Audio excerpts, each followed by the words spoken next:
네, 안녕하세요. 알아두면 쓸모있는 세금사전 조봉기 세무사입니다. 네, 오늘은요, 2021년도 KB 자영업 보고서를 소개해드리는 시간을 준비해 봤습니다. 네, 한번 들어가 보시죠. 네, 2021년 KB 자영업 보고서라고 해서 KB금융경영연구소에서 2021년 12월 17일 날 자료를 배포한 자료인데요. 이 내용이 좀 재밌는 것들이 많이 있어서 한번 준비를 해 봤습니다. 이 내용들을 하나하나 좀 짚어보면서 설명드릴 수 있는 부분들이 있으면 설명드리는 걸로 하겠습니다. 네, 일단 이 조사를 했을 때요, 이 자영업자들, 소상공인들 이런 분들에 대해서 좀 조사가 진행이 됐는데 밑에 보면은 조사 연구와 관련해서 뭐 조사 대상이나 조사 지역은 서울, 경기, 인천권을 위주로 해서 진행이 됐네요. 그다음에 온라인 조사를 진행이 됐고요.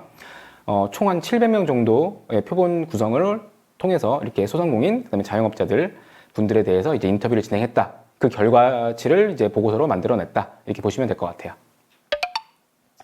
일단 보시면요. 국내 자영업자 수가 657만 명이라고 하네요. 이게 OECD 회원국 중에서 6번째로 높은 비중이라고 해요. 그만큼 우리나라가 자영업자, 그러니까 이 사업을 이제 하시는 분들이 굉장히 많다. 이렇게 볼 수 있는 거죠. 네. 한번 보시면은 자영업자 OECD 회원국 중에서 이제 콜롬비아가 자영업자 비율이 굉장히 높고요. 저희 같은 경우에는 쭉 이어서 이게 한국 24.4% 이렇게 나와 있네요. 일단 최근에는 이제 코로나19 때문에 자영업자분들이 굉장히 큰 타격을 많이 보시고 이제 점차 회복세에 들어가는 건데 이 자료는 이제 2021년도에 나온 자료고 그 이전의 어떤 상황들에 대해서 이제 조사를 한 거기 때문에 그 부분들을 좀 감안해서 보시면 되고요. 일단 코로나 여파로 인해서 이제 자영업자 수는 오히려 감소를 했다. 다만 이제 업종 같은 경우에는 대면 업종보다는 좀 비대면으로 할 수 있는 그런 사업자 수가 더 증가를 했다라는 내용이 나오네요. 일단은 자영업자 수는 2020년도가 2019년도 대비로 해서 한 11만 명 정도 감소를 했고요. 대신에 이제 비대면 업종인 통신 판매업이 굉장히 많이 늘었고요. 전년 대비로 33%나 늘었다고 나오네요. 반면에 뭐 주점이나 호프집, 뭐 예식장 이런 데들은 영업 제한 같은 것들 어떤 그런 제재들이 많이 있었기 때문에 폐업하시는 분들 많으셨고 그래서 감소하는 어떤 형식으로 결과가 나온 것 같아요. 네. 그리고 보시면은 2019년도 대비로 해서 2020년도 매출도 평균 24%나 감소했다. 매출액이 6천만 원 미만인 사업자들이 41%나 된다. 사실 매출액이 6천만 원 미만이라고 하면은 사실 굉장히 장사가 안 됐다고 볼 수가 있는 거죠. 많이 가져간 게 거의 없이 거의 버티는 어떤 형식으로 됐다라고 보여지는데 그런 분들이 거의 41%, 거의 절반 가까이 차지한다는 게 이 2020년도까지는 어떤 그 현 주소였다. 이렇게 보여지는 거고요. 고용 유형별로 봤을 때에는 오히려 이제 혼자서 운영하는 1인 샵들, 또 1인 어떤 가게들이 오히려 더 크게 감소를 했다라고 나오네요.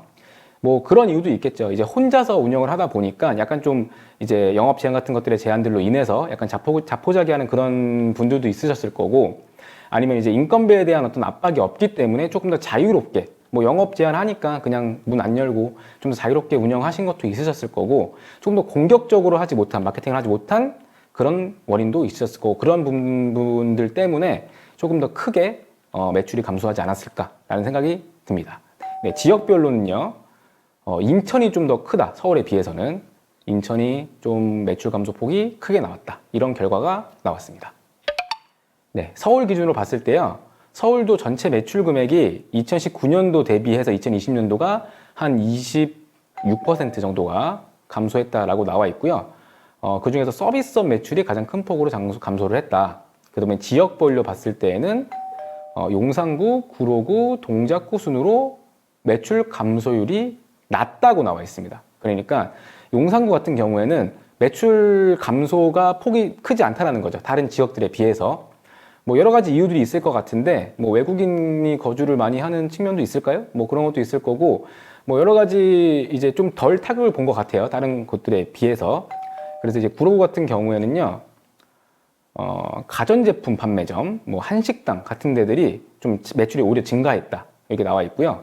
뭐 성동구도 뭐 양식당 같은 것들 매출이 증가했다. 동작구는 제과점, 뭐 예체능 학원, 변리사 사무소 이런 것들이 매출이 증가했다고 나오네요.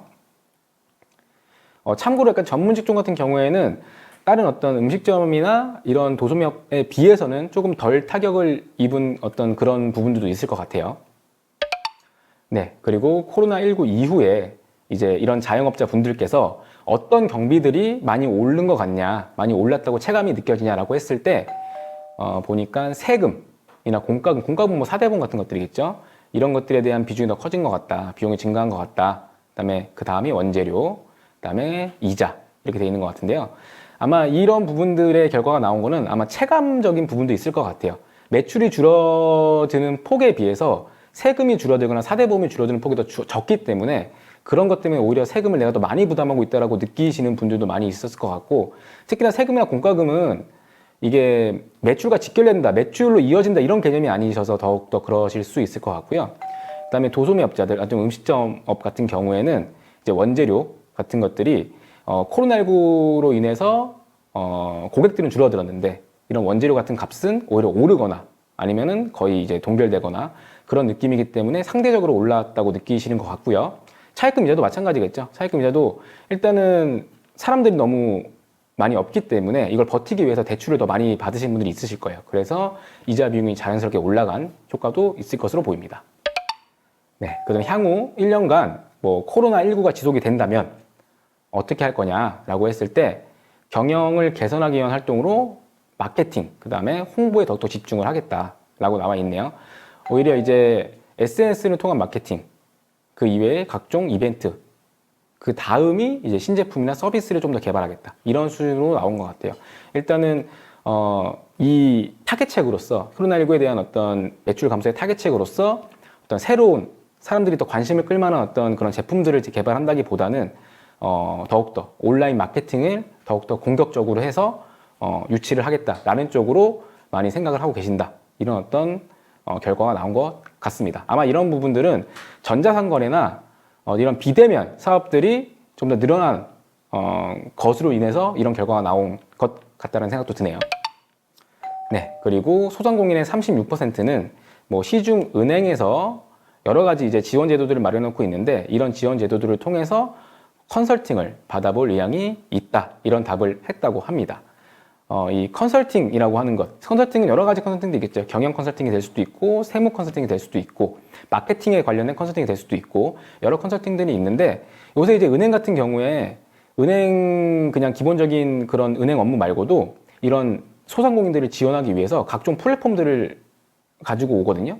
뭐, 농협 같은 경우에는 소상공인 파트너, 이런 것들도 있고요. 뭐, KB, 브릿지, 아마 IBK 기업은행에서도 여러 가지 그런 플랫폼들을 제공해서 소상공인들을 지원해주는 그런 역할들을 많이 하는데 거기에 이제 뭐 세무사들이나 각종 뭐 경영 관리자, 경영 지도자 같은 그런 전문가들이 이런 소상공인들을 지원하기 위해서 여러 가지 그런 컨설팅, 상담이나 이런 것들도 진행을 하고 있으니까 그런 부분들에 대한 도움을 받겠다라는 답변이 좀 늘어나고 있다. 이렇게 보여집니다.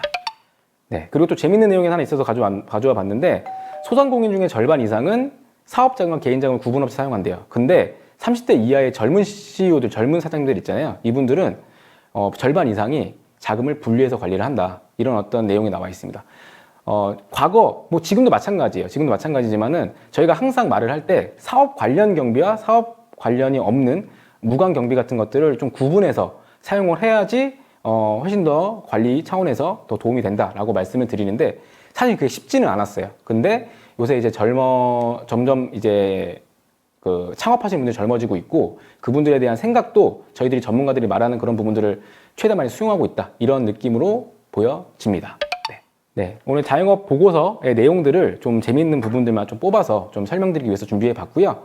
다음 시간에는 더욱더 이제 유익한 자영업자 분들에게 더욱더 유익한 그런 정보들을 가져오기 위해서 더 열심히 준비를 해보겠습니다. 네, 감사합니다.